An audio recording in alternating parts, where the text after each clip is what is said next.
Sir, கரூர்ல நடந்த துயர சம்பவங்கள பத்தி நீங்க என்ன சார் நினைக்கிறீங்க? முதல்ல கரூர்ல நடந்த துயர சம்பவத்துக்கு என்னுடைய சார்பிலும், தமிழக வெற்றிக் கழகம் சார்பிலும் ஆழ்ந்த இரங்கல தெரிவிச்சுக்கிறேன். ஏன்னா, இது எதிர்பார்க்காத ஒரு சம்பவம். யாருமே எதிர்பார்த்துக்க மாட்டாங்க. இந்த நேரத்தில நாம அந்த குடும்பத்திற்கு துணையா இருக்கணும். இது தளபதி அவர்கள் தமிழக வெற்றிக் கழகத்தில இருக்கக்கூடிய தொண்டர்களுக்கும், மாவட்ட செயலாளர்களுக்கும், அனைத்து நிர்வாகிகளுக்குமே சொன்ன ஒரு விஷயம் தான். நேத்திலிருந்து இந்த விஷயம் மட்டும் தான் இப்போ தளபதி அவர்களுடைய வார்த்தை வந்துட்டுருக்கு. அந்த குடும்பத்திற்கு, பாதிக்கப்பட்ட குடும்பத்திற்கு எல்லா விதத்திலயும் நாம போய் துணையா நிக்கணும். இப்ப இல்ல, எப்பவுமே நிக்கணும். இந்த துயர சம்பவத்திற்கு அவரும் ரொம்பவே வருத்தம் தெரிவிச்சு நேத்து அறிக்கை விட்டிருந்தாரு. இன்னமும் அவர் அந்த துயரத்திலேருந்து வெளிய வரல. அவ்ளோ ஒரு வருத்தத்தில இரவு முழுக்கவுமே இத பத்தின அடுத்து என்ன செய்யலாம் அந்த குடும்பத்துக்கு? இது எப்படி நம்ம அவங்களுக்கு ஆறுதல் சொல்லலாம்? இத பத்தி தான் ஒரு விவாதம் செஞ்சுட்டு இருந்ததா நானும் கேள்விப்பட்டேன். அதனால இது ஒரு எதிர்பார்க்காத ஒரு சம்பவம். ரொம்ப வேதனையை அடையக்கூடிய ஒரு சம்பவம்.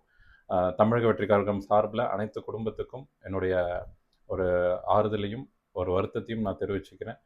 சீக்கிரம் அந்த குடும்பம், அந்த குடும்பத்தில உள்ளவர்கள் எல்லாமே இதிலேருந்து மீண்டு ஒரு இயல்பு நிலைக்கு வரணும் அப்படிங்கிறது தான் என்னுடைய விருப்பம். சார், கரூர்ல நடந்த துயர சம்பவங்களுக்கு என்ன காரணம்னு நீங்க என்ன சார் நினைக்கிறீங்க? இதுல நம்ம நெறைய விஷயங்கள இப்ப எதிர்க்கட்சியினர் ஒரு குற்றம் சாட்டிட்டு இருக்காங்க. ஒருத்தர மாத்தி ஒருத்தர். தமிழக வெற்றிக் கழகத்தை இவங்க முக்கியமா திமுக அரசு குற்றம் சாட்டுவத இப்போ ஒரு முதன்மையா கொண்டு வந்திருக்காங்க. இந்த நேரத்துல நாம எந்த கட்சியும் குற்றம் சாட்டுற நிலையில நாம இல்ல. இப்போதைக்கு அந்த பாதிக்கப்பட்ட மக்களுக்கு என்ன செய்யலாங்கிறத நம்ம பார்க்கணும். குறிப்பிட்டு காரணம் அப்படின்னு பார்த்தீங்கன்னா, காவல்துறையினர் இன்னும் இந்த விஷயத்துல இன்னும் கவனம் செலுத்தியிருக்கணும் அப்படிங்கிறது தான் என்னுடைய ஒரு பார்வை. நம்ம காவல்துறை பார்த்தீங்கன்னா, ஆ உலக உலக காவல் இதிலேயே பார்த்தீங்கன்னா, ஸ்காட்லாந்து போலீஸ தான் சொல்லுவாங்க. அதுக்கு இணையான ஒரு காவல் ஆ துறைன்னு பார்த்தீங்கன்னா, நம்ம தமிழ்நாடு காவல்துறை தான் அந்த அளவுக்கு சொல்லுவாங்க. அவ்ளோ தூரம் பல விஷயங்கள, பல கூட்டங்கள, பல ஒரு பேரிடர்கள்ல சந்திச்ச ஒரு துறை நம்மளது காவல்துறை. அந்த அளவுக்கு அனுபவம் வாய்ந்தவர்கள், அந்த அளவுக்கு திறம்பட செயல்பட்டவர்கள். அப்படி இருக்கும் பொழுது, மோடி அவர்கள்லருந்து, பிரதமர்லருந்து எவ்வளோ விஷயங்கள், அமித்ஷா வர வரைக்கும்லாம் பெரிய பெரிய கூட்டங்கள் எல்லாம் பார்த்த ஒரு காவல்துறை, இந்த மாரி ஒரு கூட்டம், இத கட்டுப்படுத்த முடியல அப்படின்னு சொல்றது ஒரு வேடிக்கையா இருக்குது. இத கட்டுப்படுத்த முடியல, விதிமுறைய மீறிட்டாங்க அப்படிங்கிறதுல எந்த ஒரு அர்த்தமும் இருக்கிற மாரி தெரியல. காவல்துறை இன்னும் கூடுதல் கவனம் செலுத்தி மக்கள எப்படி ஒரு கட்டுப்பாட்டுக்குள்ள கொண்டு வந்திருக்கணுங்கிறத இன்னும் திட்டமிட்டிருக்கணும். இன்னும் சரியா அத கவனத்துல கொண்டு வந்திருக்கணும். ஆரம்ப கட்டத்துல இருந்து இந்த அலட்சிய போக்கு அதிகமா இருந்தது. அதுவும் கரூர்ல இந்த அலட்சிய போக்கு ரொம்ப அதிகமாக இருந்தது தான் என்னால பார்க்க முடிஞ்சது. இதுவரைக்கும் நடந்த எந்த கூட்டத்திலயுமே இது போல நடக்கல. தளபதி அவர்கள் நடத்தின மாநாடா இருக்கட்டும், 2 மாநாடு நடத்தியிருக்காரு. இந்த மாரியான ஒரு ஒரு பேரு இழப்பு இல்ல. இவ்ளோ பிரச்சாரங்கள் போயிருக்கு. பேரு இழப்பு இல்ல. இன்னைக்கு மிகவும் எதிர்பார்க்கப்பட்ட கரூர். செந்தில் பாலாஜி அவர்கள் இருக்கக்கூடிய அந்த இடத்துல மட்டும் தான் இப்ப இந்த மாரியான ஒரு ஒரு பேரிழப்பு ஏற்பட்டிருக்கு. இது எதிர்பார்த்த ஒண்ணு. இன்னைக்கு எல்லா ஊடகத்திலயும் பார்த்தீங்கன்னா, ஏற்கனவே இத பத்தி சொல்லியிருக்கிறாங்க. இந்த மாரியான ஒரு சம்பவம் அந்த பக்கத்துல ஒரு அசம்பாவிதம் ஏற்பட வாய்ப்பு இருக்குதுன்னு சவுக்கு சங்கர் கூட சொல்லியிருந்தார். 2 வாரத்துக்கு முன்னாடி எடுத்ததுல. ஏன்னா, அததான் அவர் விரும்புகிறார்கள். திமுக தமிழக வெற்றிக் கழகத்துக்கு ஒரு அவப்பெயர் உண்டாக்கணும். அத பலமுறை முயற்சி பார்த்தும் அது ரொம்ப கட்டுக்கோப்பா நடத்தப்பட்டதுனால இதுவரைக்கும் எந்த ஒரு பாதிப்பும் ஏற்படல. இப்போ கரூர்ல அந்த திட்டமிடல் கரெக்ட்டா திமுக கையில எடுத்து இன்னைக்கு செயல்படுத்தி இருக்கிறதா நான் காரணமா பார்க்கிறேன். அதுக்கு காவல்துறைய இவங்க பயன்படுத்திக்கிட்டாங்க. திமுக அரசு முக்கியமாக செந்தில் பாலாஜி கட்டுப்பாட்டுக்குள்ள இந்த காவல்துறையை கொண்டு வந்ததா தான் நான் பார்க்கிறேன். காவல்துறை தன்னிச்சையாக செயல்படாத ஒரு நிலைதான். ஏன்னா காவல்துறை சுதந்திரமா விட்டிருந்தா இன்னைக்கு இவ்வளவு அசம்பாவிதம் வந்திருக்காது. சிறப்பாக கட்டுப்படுத்தியிருப்பாங்க. அதை செய்ய விடாமல் தன் கட்டுப்பாட்டுக்குள்ள வைத்திருந்த அந்த ஒரு இது செந்தில் பாலாஜியை தான் சேரும் நான் என்னுடைய கருத்து. அதனால முழுக்க முழுக்க இது காவல்துறையுடைய அலட்சிய போக்கு தான். காவல்துறையை சுதந்திரமாக செயல்படாம விட்டதுதான் இதுக்கு காரணம்னு நான் சொல்லுவேன். வேற எந்த காரணமும் இதுல இல்ல.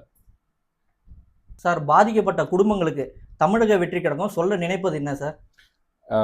தமிழக வெற்றிக் கழகம் சார்பில் இப்போன்னு இல்லை, எந்த ஒரு நிலைப்பாடுலையும் எந்த ஒரு இதுலையும் ஒரு பொதுமக்களுக்கோ இல்லை கட்சி தொண்டர்களுக்கோ ஒரு பாதிப்பு ஏற்படுது அப்படின்னா முதல்ல நிற்கக்கூடிய ஆட்கள் நம்ம தமிழக வெற்றிக் கழகத்துடைய நிர்வாகிகள் தான். இந்த துயர சம்பவத்திலும் ஆரம்ப கட்டத்திலேருந்து அவங்கள தூக்கிட்டு ஓடினதுலேருந்து அவர்களை மருத்துவமனையில் சேர்த்ததுல பெரிய பங்கு யாருக்குன்னு பார்த்தீங்கன்னா தமிழக வெற்றிக் கழகத்துடைய தொண்டர்களுக்கு தான் இருந்தது. அந்த இடத்துல அந்த ஆம்புலன்ஸை வழியிலேருந்து இது பண்ணி விட்டதுலேருந்து, அந்த போக்குவரத்து நெரிசலை விலக்கி விட்டதிலிருந்து, அங்க இருந்தவர்களை கையில தூக்கிட்டு ஓடின வரைக்கும் செஞ்சது தமிழக வெற்றிக் கழகத்தை சேர்ந்த நிர்வாகிகள் தான்.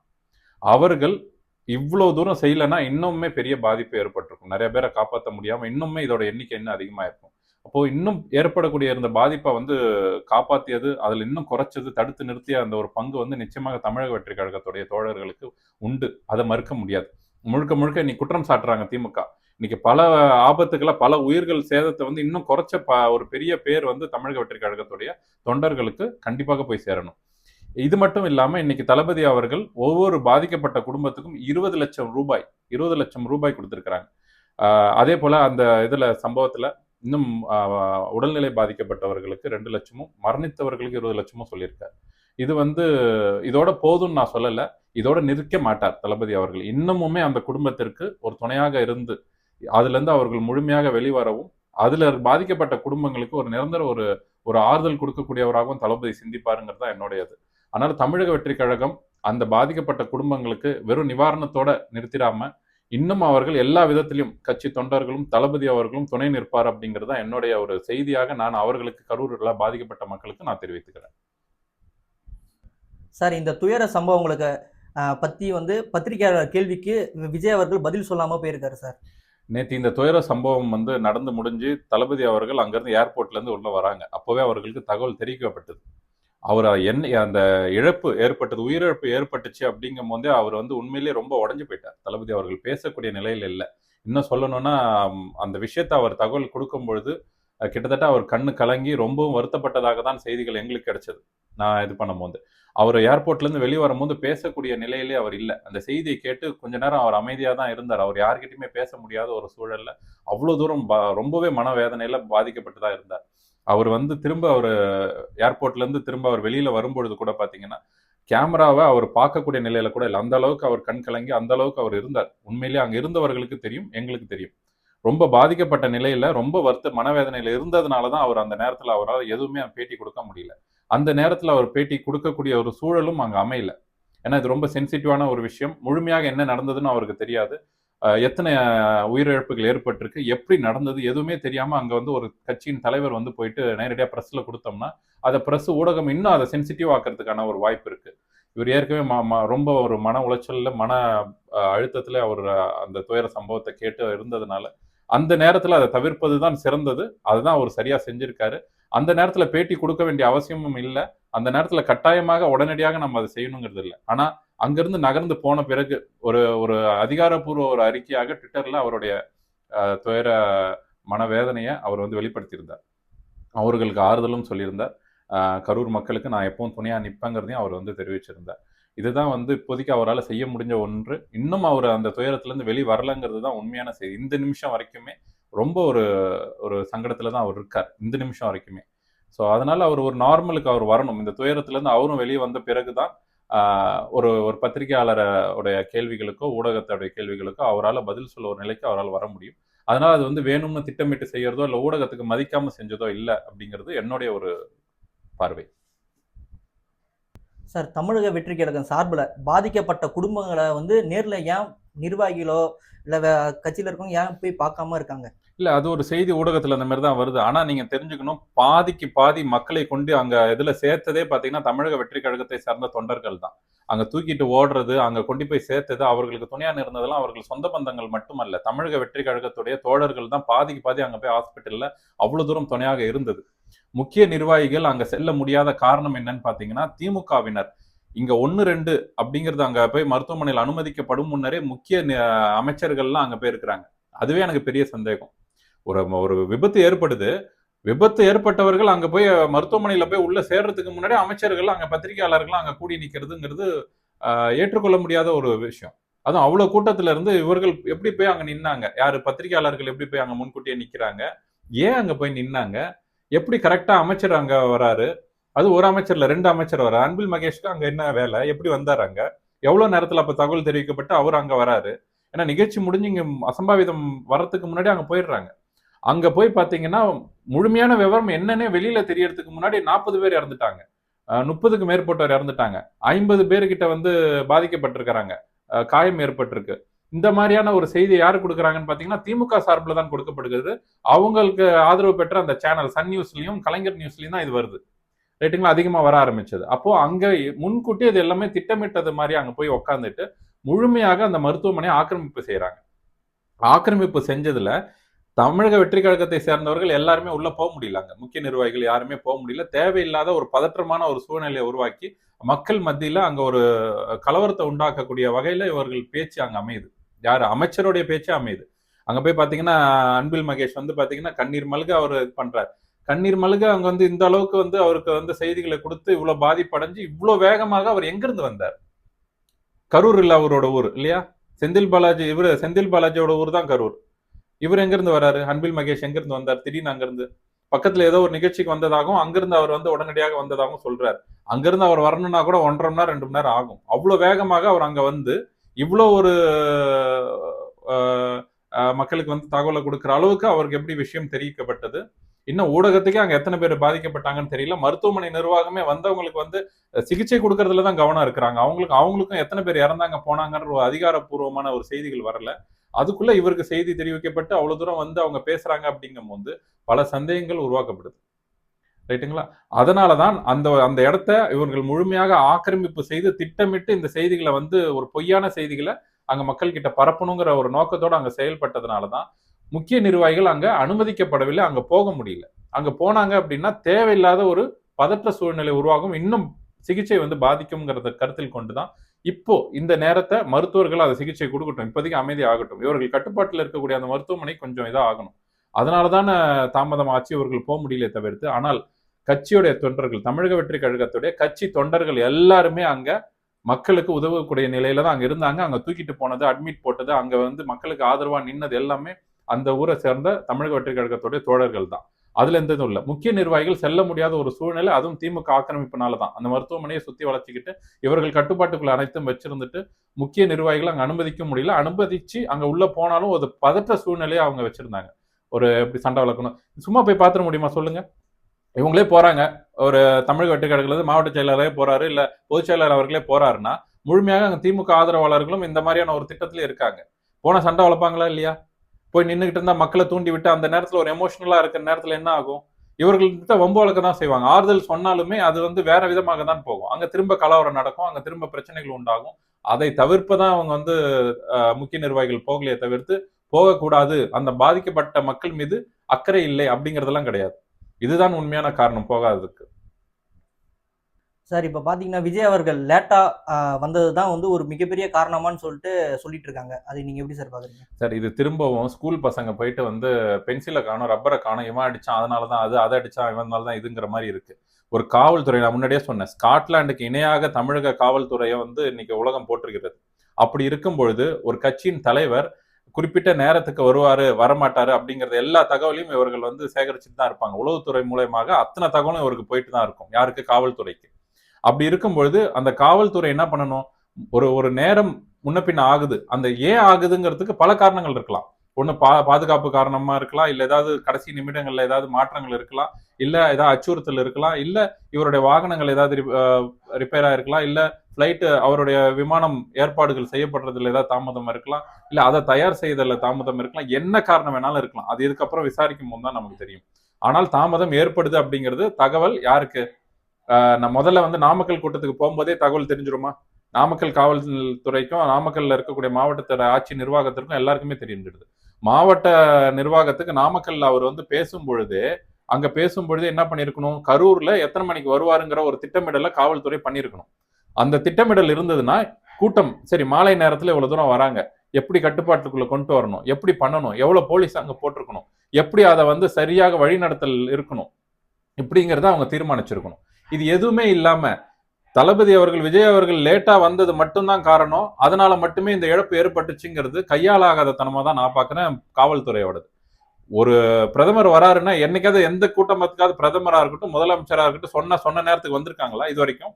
ஏதாவது ஒரு கூட்டம் சொல்லுங்க. அப்படி 11 மணினா 11 மணிக்கெல்லாம் முதலமைச்சர் வந்துருவாரு, பிரதமர் இத்தனை மணினா அத்தனை மணிக்கெல்லாம் உள்ள வந்துடுறாரு, அப்படி இருக்குதுங்களா?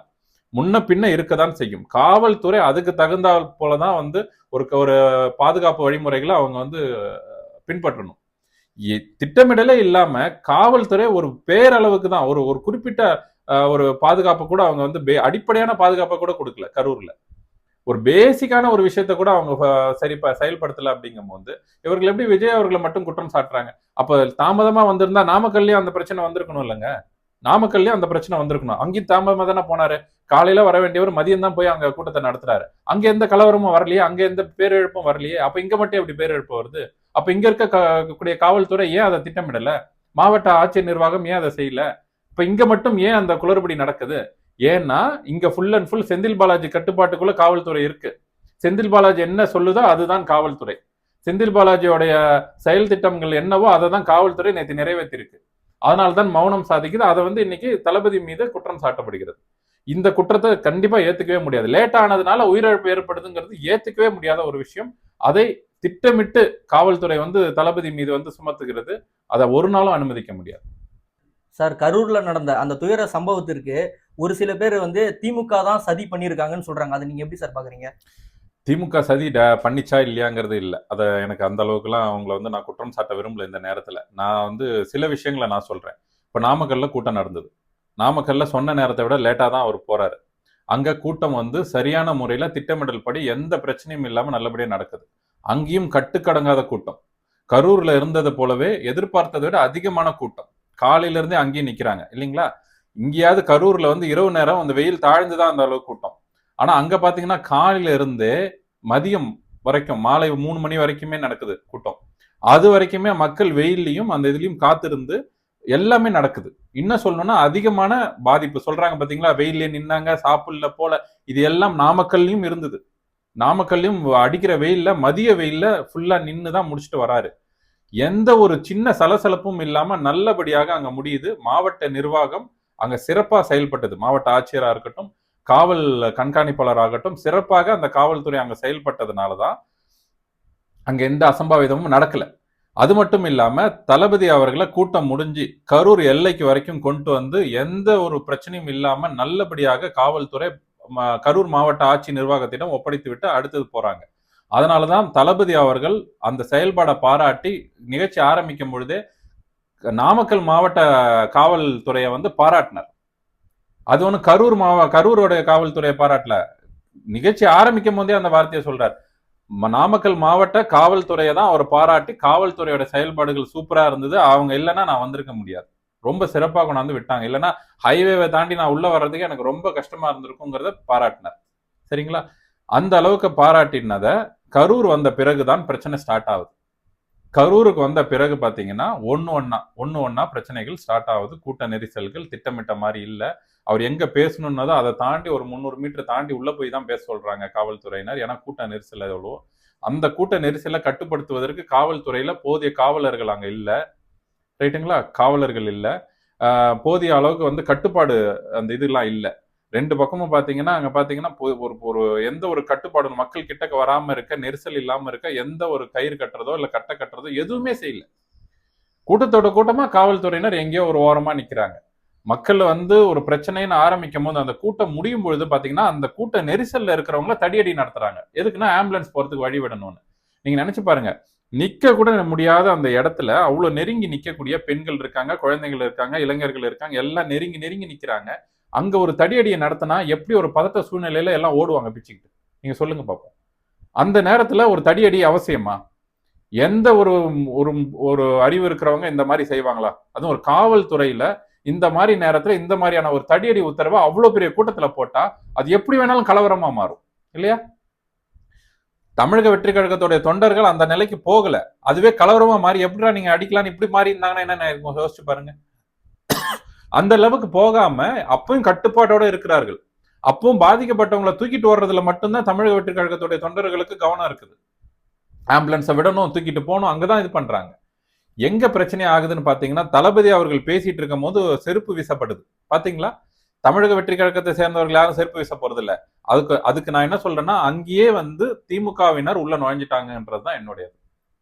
தளபதியே ஏதாவது ஒரு வகையில அந்த கூட்டத்தை கெடுக்கணும், கூட்டத்தை நிறுத்தணும், அசம்பாவிதத்தை ஏற்படுத்தணும், சலசலப்பை உண்டாக்கணும். அங்கேயே கூட்டத்தை உருவாக்கிட்டாங்க, அங்கேயே அந்த பிரச்சனையை உண்டாக்கிட்டாங்க. அந்த நினைப்புலதான் தமிழக வெற்றி கழகத்துடைய தொண்டர்கள் மாதிரி உள்ள வந்துட்டாங்க. உள்ள அவர்கள் அந்த மாலை நேரத்துல உள்ள வந்த பிறகுதான் இந்த சலசலப்புகள், பிரச்சனைகள் எல்லாமே உண்டாகுது. திடீர்னு கூட்ட நெரிசல் உண்டாகுது, திடீர்னு பதட்டம் உண்டாகுது, திடீர்னு யாரோ போயிட்டு ஆம்புலன்ஸ் டிரைவர் அடிக்கிறாங்க. கேட்டா தமிழக வெற்றி கழகத்தோட தோழர்கள் தான் அடிக்கிறாங்கிறாங்க. எதுக்கு அவங்க போய் அவங்களை அடிக்க போறாங்க? தளபதியே கேட்டார், ஆம்புலன்ஸ்ல என்ன நம்ம கட்சி கொடி எல்லாம் கட்டிட்டு வருது, எந்த ஆம்புலன்ஸ், எப்படி வந்தது அந்த அத்தனை ஆம்புலன்ஸ், எங்க இருந்து வந்தது? ஆம்புலன்ஸ்ல கவர்மெண்ட் ஆம்புலன்ஸ்லயோ பிரைவேட் ஆம்புலன்ஸ், அந்த இடத்துல கட்சி கொடி ஒட்ட வேண்டிய அவசியம் என்ன? நாம தயார் செய்து வைத்த ஆம்புலன்ஸ்னா சில ஆம்புலன்ஸ் இருந்தது, உண்மைதான். அதுல சில ஆம்புலன்ஸ் நாம வந்து ஒரு பாதுகாப்புக்காக, ஒரு அவசர உதவிக்காக நாம சில ஆம்புலன்ஸ் வச்சிருந்தோம். ஆனா அரசு சம்பந்தப்பட்ட ஆம்புலன்ஸ்ல கூட கொடி கட்டிட்டு வர்றதுல பல சந்தேகங்களை எழுப்புது. அப்ப திட்டமிட்டே இதெல்லாம் உருவாக்கப்பட்டதா? திட்டமிட்டே இதெல்லாம் வந்து உள்ள வரப்பட்டதா? அப்போ கூட்ட நெரிசலை உருவாக்குனது யாரு? அப்ப இதெல்லாம் நடக்க போகுதுன்னு யாருக்கு தெரிஞ்சிருக்கு? முன்னாடியே தெரிஞ்சிருக்கு அப்போ? அப்ப இந்த அளவுக்கு திட்டமிடலோட அங்க நடக்கும்போது இது சதி தானே. யாருக்கு இதனால லாபம் ஆகும்? அதிமுகக்கா? இல்லையே. பாஜகக்கா? இல்லையே. யார் ஆட்சியில இருக்கக்கூடிய? திமுக. அப்போ அங்க அங்க அந்த இடத்துல வந்து மிகவும் பேசு பொருளாக இருக்கக்கூடியவர் செந்தில் பாலாஜி அவர்கள். செந்தில் பாலாஜி தான் இந்த கூட்டத்தை நடத்தக்கூடாது என்பதுல ரொம்ப தீவிரமாக இருந்தார் ஆரம்பத்துல இருந்து. இது எல்லா ஊடகத்துக்குமே தெரியும். ஏன்னா கரூர்ல திடீர்னு வந்து கூட்டத்தை போட போறாருன்னு தளபதி அறிவிக்கும் பொழுது இந்த பேச்சு நடைபெற்ற ஆரம்பிச்சிருச்சு. செந்தில் பாலாஜிக்காக தான், செந்தில் பாலாஜி எதிர்த்து தான் இதெல்லாம் நடக்க போகுதுன்னு. அப்போ அவருடைய ஏற்பாட்டுல தான்ன்றது, இந்த எந்த அசம்பாவிதம் நடந்தாலும் அவருடைய ஏற்பாட்டுல, அவருடைய செயல் திட்டத்தின் மூலமா தான் அது நடக்கணும். அப்போ தாராளமா எல்லாருக்குமே தெரியும் இது திமுகவுடைய செயல் திட்டம். இதுக்கு அவர்கள் பயன்படுத்தி கொண்டது காவல்துறை. அவர்களை சுதந்திரமா செயல்பட விடல. அவர்களுடைய கட்டுப்பாட்டுக்குள்ள அவங்க என்ன சொல்றாங்களோ, அதுவும் குறிப்பாக செந்தில் பாலாஜி என்ன சொல்றாங்களோ அவர் தான். சரிங்களா? குறிப்பாக இவர் வந்து தமிழ்நாட்டுக்கு சிஎம் வேணா நம்ம ஸ்டாலின் அவர்களா இருக்கலாம். கரூருக்கு சிஎம் வந்து செந்தில் பாலாஜி தான். கரூர்ல என்ன நடக்கணுங்கிறது திமுகவுடைய மூத்த அமைச்சர்களை யாரா இருந்தாலும் அங்க அலோடு இல்லை. எந்த எம்எல்ஏவா இருந்தாலும் கிடையாது. செந்தில் பாலாஜியை கேட்காம எதுவும் செய்யக்கூடாது. அந்த அளவுக்கு வந்து ஒரு சக்தி வாய்ந்தவராக அங்க திகழ்ந்து வருகிறார். அப்படி இருக்கும் பொழுது காவல்துறை எல்லாமே அவர் கட்டுப்பாட்டுக்குள்ள. அப்போ அவங்களுக்கு திமுக சார்பில் உள்ள நுழைஞ்சுதான் இதெல்லாம் நடந்திருக்கும் அப்படிங்கிறது தான் எனக்கு பார்க்கும்போது தெரியுது. இல்ல அங்க யார் செருப்பு வீச முடியும்? தளபதியை ரசிக்கக்கூடியவர்கள், விரும்பக்கூடியவர்கள், அவர்களுக்கு உயிராக இருக்கக்கூடிய தோழர்கள் அங்க இருக்கும் பொழுது எப்படி தைரியமா செருப்பு வீச முடியும்? அங்க கலவரத்தை உண்டாக்கணுங்கிற திட்டத்தோட தான் வந்திருக்கிறாங்க. பல திட்டங்களோட வந்திருக்கிறாங்க. அதுல இந்த தள்ளுமுள்ளு திட்டத்துல மக்கள் உயிரிழந்ததுதான் இப்போ நமக்கு வந்து வேதனை தரக்கூடியதாக இருக்குது. அப்போ திமுகவுக்கு ஒரு ஆட்சிக்கு வரணுங்கிறதுக்காக மக்கள் எப்படி அழிஞ்சாலும் பரவாயில்லங்கிற ஒரு போக்குக்கு வந்துட்டாங்க. அதுதான் இதுல நான் பாக்குற ஒரு விஷயம். இதுல திமுகவின் தலையீடு கண்டிப்பாக இருக்குது. அதுலயும் செந்தில் பாலாஜியோட தலையீடு நிச்சயமாக இருக்கிறது. அது இல்லாம கரூர்ல இந்த மாதிரியான ஒரு அசம்பாவிதம் எங்கும் நடைபெறாத விதத்துல நடைபெற்றிருக்கு. அதனால திமுகவுடைய செயல்பாடு, திமுகவுடைய தலையீடு, திமுகவுடைய திட்டம் இதுல இருக்குதுங்கிறது நான் ஆணித்தரமா சொல்லுவேன். சார், செந்தில் பாலாஜி அவர்கள் இந்த கூட்டத்தை தடுப்பதற்கு பல முயற்சிகள் எடுப்பதாக சொல்லப்படுகிறது. இது நீங்க எப்படி சார் பாக்குறீங்க? இதுல செந்தில் பாலாஜி அவர்களுக்கு தான் ஆதாயம் அதிகம். அதனால அவர் செய்திருக்க வாய்ப்பு இருக்குது. எப்படின்னு கேட்டீங்கன்னா, இப்போ சமீபத்துல அவர் கைது செய்யப்பட்டார் இல்லைங்களா? அந்த வருமானத்துக்கு அதிகமா சொத்து சேர்த்த வழக்குல அவர் கைது செய்யப்பட்டார். அவர் கைது செய்யப்பட்டாலும் அவர் மீது எந்த நடவடிக்கையும் எடுக்கப்படல. காரணம் பாத்தீங்கன்னா, பாட்டிலுக்கு 10 ரூபாய் வசூல் செஞ்சு கொண்டு போய் கோபாலபுரத்துல கொண்டு போய் கொட்டி சிஎம் சாருக்கு ரொம்ப வேண்டிய ஒரு செல்லப்பிள்ளையாக அவர் வந்து வலம் வருகிறார் செந்தில் பாலாஜி அவர்கள். இதைதான் தளபதி அவர்கள் நேற்றைய கூட்டத்திலையும் அவர் சொல்லியிருப்பாரு. பாட்டிலுக்கு 10 ரூபாய், பாட்டிலுக்கு 10 ரூபான்னு சொல்லிட்டு வசூல் செஞ்சு கொண்டு போய் கொட்டுறாருன்ட்டு. அந்த அளவுல ரொம்ப நெருக்கமாக சிஎம் சாருக்கு இருக்கிறது பாத்தீங்கன்னா செந்தில் பாலாஜி அவர்கள். அதனாலதான் இந்த குற்றச்சாட்டுகள் வந்த பொழுதும் அவரை வந்து எந்த கைது நடவடிக்கையும் இல்லாம, பெரிய அளவுல பாதிப்பு இல்லாம திரும்ப வந்து பெரிய ஒரு சக்தியாக கரூர்ல வலம் வர்றாரு. ரைட்டுங்களா?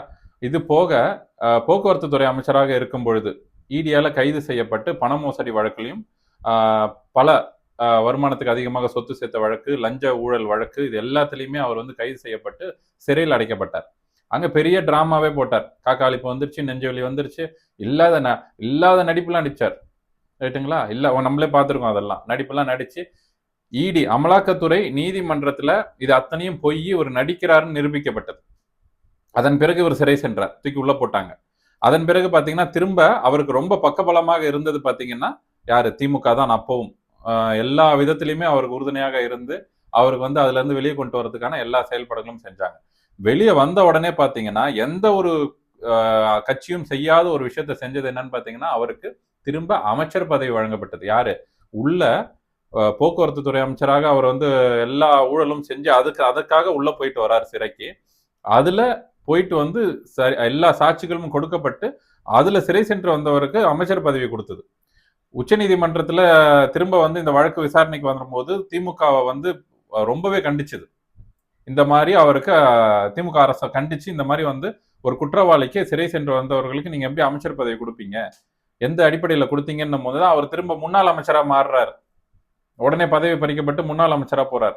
அந்த அளவுக்கு வந்து நம்ம சிஎம் சாருக்கு வந்து ரொம்ப நெருங்கியவர். குற்றவாளியாக இருந்தா எதுவாக இருந்தா என்ன, ஏதாவது ஒரு வகையில இவரால நமக்கு ஆதாயம் வந்துட்டே இருக்குது. ஏதாவது ஒரு வகையில தான் வசூல் செய்த பணம் பாட்டிலுக்கு 10 ரூபாய்க்கு இப்ப எங்கெல்லாம் வந்து வசூல் செஞ்சாரோ அதெல்லாம் கொண்டாந்து கோடி கணக்குல கோபாலபுரத்துல கொட்டக்கூடிய ஒரு நபராக இவர் இருக்கிறார். அதனாலதான் இன்னைக்கு திமுகவுடைய குடும்பத்திற்கு இவர் ரொம்ப செல்ல பிள்ளையாக இவர் வந்து வலம் வர்றார். இன்னைக்கு பெரிய பெரிய அமைச்சர்களா, பெரிய பெரிய எம்பிக்களா, திமுக இருந்தவர்கள்லாம் ஓரம் கட்டப்பட்டு இன்னைக்கு வந்து இவர் முதன்மையானவரா இருக்கிறதுக்கு காரணம் இதுதான். அந்த அளவுக்கு இருக்கக்கூடியவரை நீங்க வந்து இப்போ வந்து சாதாரணமா ஒதுக்கிட முடியும்னு நினைச்சா இப்ப விடுவாரா அவரு? தளபதி அவர்களால் அது முடியும். எங்க கரூர்ல செந்தில் பாலாஜியோட அத்தனை அதிகாரத்தையும் கொட்டத்தையும் அடக்கி உட்கார வைக்கக்கூடிய சக்தி நம்ம தளபதிக்கு உண்டு. அதை அவர் எங்க செய்து விடுவாரோங்கிற அச்சத்துலதான் அந்த கூட்டத்தை வந்து நடத்த விடாம அவர் பண்ணது. ஒரு தமிழக வெற்றி கழகத்துக்கு வந்து ஏதாவது ஒரு வகையில ஒரு அவப்பெயரை உண்டாக்கணும். அதனாலதான் அந்த இது நடக்கும் போதே எங்க முதல்ல அவர் அனுமதி கேட்டு நடக்கும் போது 2-3 இடத்துல கேட்கிறாங்க. பேருந்து நிலையத்துல கேட்கிறாங்க. அதுலயும் இல்லங்கும் போதுதான் உழவர் சந்தை கிட்ட கேட்கிறாங்க. அதுலயும் இல்ல கொடுக்க முடியாத இன்னும் 2-3 இடங்கள் கேட்டும் கடைசி நிமிஷத்துல, அதாவது இது நடக்க போகுது அடுத்த நாளைக்கு கூட்டம்னா முதல் நாள் இரவு தான் வந்து நமக்கு இது நடக்குது, அனுமதி கிடைக்குது. அதுவும் நம்ம கேட்காத இடத்துல கிடைக்குது. அந்த இடத்த தேர்வு செஞ்சது யாரு? காவல்துறை. கூட்டம் எவ்வளவு வரும்னு தெரியும் உங்களுக்கு. இது வரைக்கும் நடந்த கூட்டங்கள் எவ்வளவு பார்த்துருக்கிறீங்க. அப்படி இருக்கும்போது அந்த மாதிரி ஒரு இக்கட்டான ஒரு இடத்துல நீங்க தேர்வு செஞ்சு கொடுத்துருக்கவே கூடாது. அப்ப இது எல்லாமே பாத்தீங்கன்னா இது பண்ணி பார்க்கும்போது அத்தனையும் செந்தில் பாலாஜி அவர்களுடைய செயல் திட்டம் மூலியமாக அவர் என்ன சொல்றாரோ அதுதாங்க காவல்துறை கேட்குது. அவர் சொல்றதுதான் காவல்துறை முழுக்க முழுக்க இவருடைய கட்டுப்பாட்டுக்குள்ள வச்சிருக்குது. இது அத்தனைக்கும் நம்ம சிஎம் சார் வந்து ஒரு துணையாக இருக்கிறார் இல்லைங்களா? இவ்வளவு அதிகாரம் எப்படி வரும்? இப்போ அவர் வந்து எந்த ஒரு இதுலயும் இல்ல, பெரிய அளவுல இல்லைங்கனாலும் எப்படி இவ்வளவு அதிகாரம் வந்து அவர் கொடுக்கப்படுது? சிஎம் சாரோட செல்லப்பிள்ளை. ஏன் செல்லப்பிள்ளைன்னா அத்தனை வசூல் செய்யற பணமும் கோபாலபுரத்துல கொண்டு கொட்டுறது இவர் தான். அந்த அளவுக்கு இருக்கிறதுனாலதான் இந்த அளவுக்கு பெருசாக அவர் வந்துட்டு இருக்கிறார். ஆனா நான் சொல்றேன், தளபதி அவர்கள் மட்டும் ஆட்சியை பிடிக்கட்டும். தளபதி இந்த 2026 தேர்தல் ஆட்சியை பிடித்தார் அப்படின்னா நிச்சயமாக இந்த ஊழல் செய்யக்கூடிய நபர்கள், செய்த நபர்கள், செய்யக்கூடிய அமைச்சர்கள், அது முதலமைச்சராக இருந்தாலும் அதை எடுத்து பெரிய அளவுல விசாரிக்கக்கூடிய ஒரு துறையை அவர் கண்டிப்பாக அமைப்பார். இன்னும் சொல்ல போனா தனி பிரிவாகவே அவர் அமைப்பார். இதெல்லாம் தடுக்கக்கூடிய இடத்துல அந்த டிவிஎஸ்சி இருக்கு பாத்தீங்களா, ஊழல் தடுப்பு பிரிவு தூங்கிட்டு இருக்கு பாருங்க. அதை அனைத்தும் உரிய என்னங்கிறத எப்படி செயல்படுத்தணுங்கிறத தளபதி அவர்கள் செய்வார். அவருடைய நேரடி கட்டுப்பாட்டுக்குள்ள தளபதி அவர்கள் ஆட்சி அமைத்தால், முதலமைச்சராக வந்தால் அவருடைய நேரடி கட்டுப்பாட்டுக்குள்ள ஒரு தனி பிரிவே அமைப்பார்.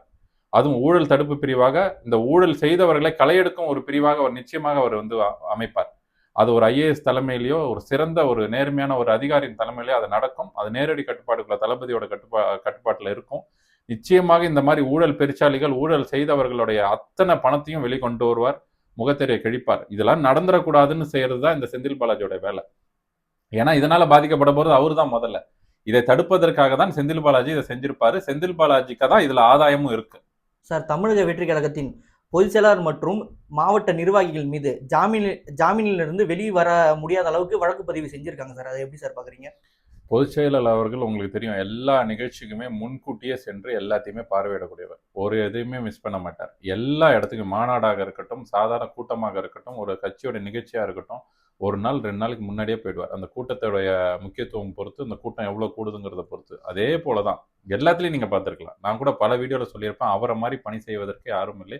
ஒரு பொதுச் செயலாளராக இருந்தும் எல்லா இடத்துக்கும் அவரே நேரடியாக போயிட்டு எல்லாத்தையுமே பார்வையிட்டு உறுதி செய்துதான் மக்களுடைய பாதுகாப்பை, கட்சி தொண்டர்களுடைய பாதுகாப்பை, தளபதி அவர்களுடைய பாதுகாப்பை, பொதுமக்களுடைய பாதுகாப்புன்னு எல்லாத்தையும் உறுதி செய்யக்கூடிய இடத்துல அவர் இருக்கார். ரைட்டுங்களா? அப்படி இருக்கக்கூடிய ஒரு நபர், கட்சி தொண்டர்கள் இருக்கிறாங்க இல்லைங்களா, அவங்களெல்லாம் பாத்தீங்கன்னா ஒரு தந்தையின் ஸ்தானத்துல இருந்து வழிநடத்தக்கூடியவர். இதை கட்சி தொண்டர்களே ஒத்துப்பாங்க. எப்பவுமே ரொம்ப உரிமையா பேசுவார் எல்லாரையுமே. ஒரு அன்னைக்கு நம்ம நிறைய கூட்டத்துல பார்த்திருக்கோம். எங்கேயாவது கம்பத்துல ஏறினா கூட கரெக்டா சொல்லுவாரு, டேய் ஏன்டா மேல ஏறுறீங்க, இறங்குடா, ஏன்டா இப்படி பண்ற, அந்த உரிமையோட பேசுவார். அந்த வெளியில இருக்க கூட அதை கூட கேலி கிண்டல் செஞ்சது உண்டு. பாருங்க என்ன திமிரா பேசுறாரு, ஒரு மரியாதை இல்லாம பேசுறாரு. அது உரிமையாக பேசக்கூடியவர். தந்தை ஸ்தானத்துல, அவருக்கு இன்னைக்கு 60-65 வயசு கிட்ட ஆகுது. ஒரு தந்தை ஸ்தானத்துல இருந்து கட்சியோட இருக்கக்கூடிய நிர்வாகிகளை வழிநடத்தக்கூடியவர். அப்படிதான் கட்சி நிர்வாகிகளும் அவரை பாக்குறாங்க. அந்த நிலையில இருந்து வழிகாட்டக்கூடியவர் எப்படி வந்து தவறு செஞ்சிருப்பாருன்னு நினைக்கிறீங்க? கட்சி தொண்டர்களா இருக்கட்டும், இல்ல எல்லா செயல்பாடா இருக்கட்டும், முன்கூட்டியே திட்டமிட்டு செய்யக்கூடியவர். இந்த கூட்டம் நடைபெறுவதற்கு முன்னர், இன்னைக்கு 27 இந்த கூட்டம் நடந்ததா, 26ல அதிகாரப்பூர்வமாக அவருடைய ட்விட்டர்ல அவரே அந்த கட்சியோட அபிஷியல் ட்விட்டர்ல அவர் 3 பக்கத்துக்கு வந்து அனௌன்ஸ்மெண்ட் கொடுக்குறாரு. என்னென்ன நீதிமன்றங்கள் என்னெல்லாம் வலியுறுத்துச்சோ அதெல்லாமே கொடுக்குறாரு. கர்ப்பிணி பெண்கள் வராதீங்க, பெண்கள் வராதீங்க, வயதானவர்கள் வராதீங்க, உடல்நிலை பாதிக்கப்பட்டவர் வராதீங்க, குழந்தைய கூட்டு வராதீங்க, கூட்ட நெரிசல்ல தேவையில்லாத வாகனங்கள்லாம் தவிர்த்துடுங்க, எப்படி வரணும், எப்படி வரக்கூடாது, என்ன செய்யணும், என்ன செய்யக்கூடாதுன்னு கரெக்டா செய்யறாரு. ஒரு ஒரு கூட்டத்துக்கும் முன்னாடியே அதெல்லாம் அறிவிப்பு கொடுக்குறாரு. நீதி நீதிமன்றங்கள் என்ன சொன்னுச்சோ அத்தனையும் பின்பற்றி எல்லாம் செய்யறாரு. எல்லாமே செய்யறாங்க. அப்போ அப்படி இருக்கும் பொழுது இதை வந்து அவர் மீது வந்து இந்த வழக்கு பதிவு அப்படிங்கிறது தேவையற்றது, அனாவசியமானது. இது வந்து வேணும்னு அவங்கள வந்து பழி வாங்கணுங்கிற நோக்கத்துல செயல்படுத்தக்கூடியது. மாவட்ட நிர்வாகிகளாகட்டும், இன்னைக்கு நம்ம பொதுச் செயலாளர் அவர்களாகட்டும், இதுக்காக ரொம்ப பாடுபட்டு உழைச்சிருக்காங்க ஒவ்வொரு கூட்டத்திற்குமே. இந்த குற்றத்திற்கு அவர்கள் தான் காரணம்னு வைக்கிறது வந்து ஒரு அரசியல் சதியா தான் நான் பார்க்கிறேன். இது திட்டமிட்ட அரசியல் பழிவாங்கும் நடவடிக்கையா தான் நான் பார்க்கிறேன். ஆனா இதெல்லாம் சட்டப்பூர்வமாக அவர் கடந்து வந்துருவார்.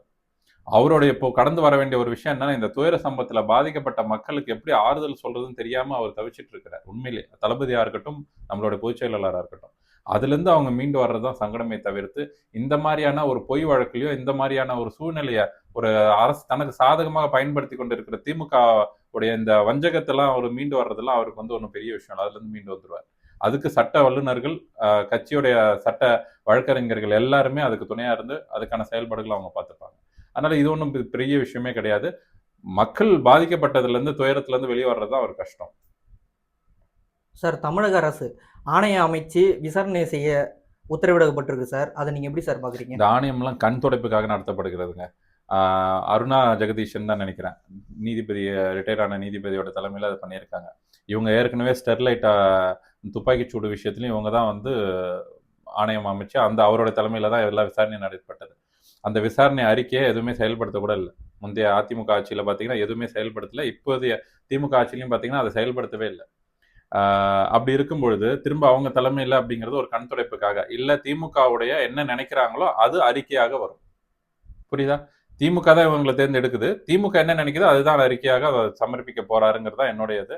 இதுல பெரிய அளவுல வந்து அவங்க ஒன்றும் நேர்மையாக செயல்பட்டு அங்க உள்ளதை கண்டுபிடிக்கிறாங்க அப்படின்னா திரும்ப காவல்துறையினும் இந்த அரசையும் தான் அவங்க குற்றம் சாட்டுற மாதிரி இருக்கும், சரியாக அவர் செயல்படுத்தலைன்னு.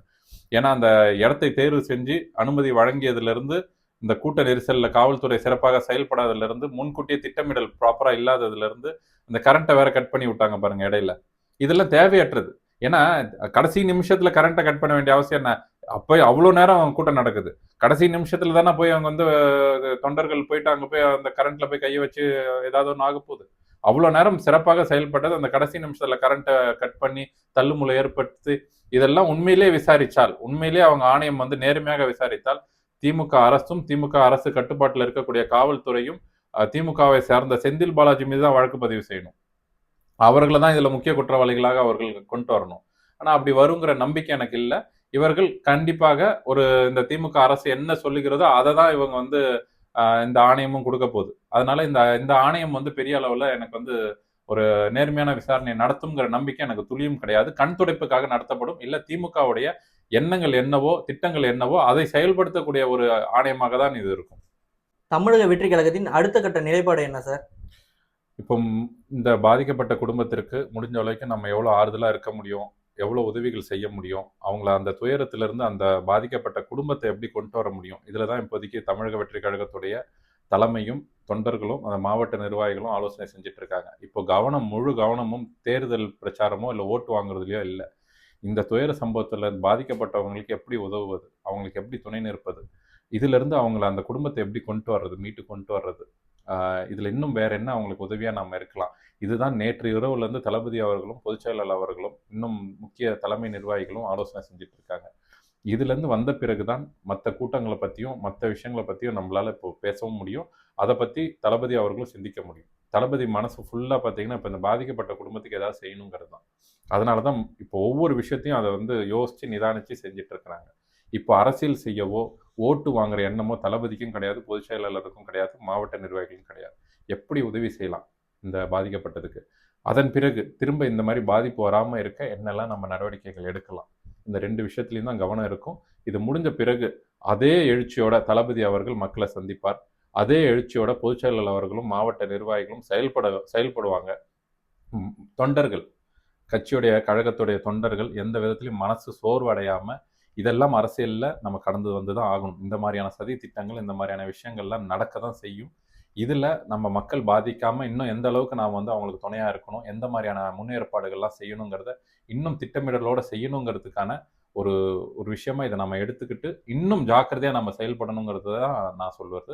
எல்லா தோழர்களுக்கும், தமிழக வெற்றி கழகத்துடைய எல்லா தோழர்களுக்கும் இதுல மனசு விட்டுற வேண்டாம். இதிலிருந்து மீண்டு வருவது எப்படிங்கிறதுல மட்டும் கவனம் செலுத்துங்க. பாதிக்கப்பட்ட மக்களுக்கு எந்த வகையிலலாம் நம்ம உதவ முடியுமோ நம்ம எல்லாரும் உதவணும். அதுதான் என்னுடைய கோரிக்கை.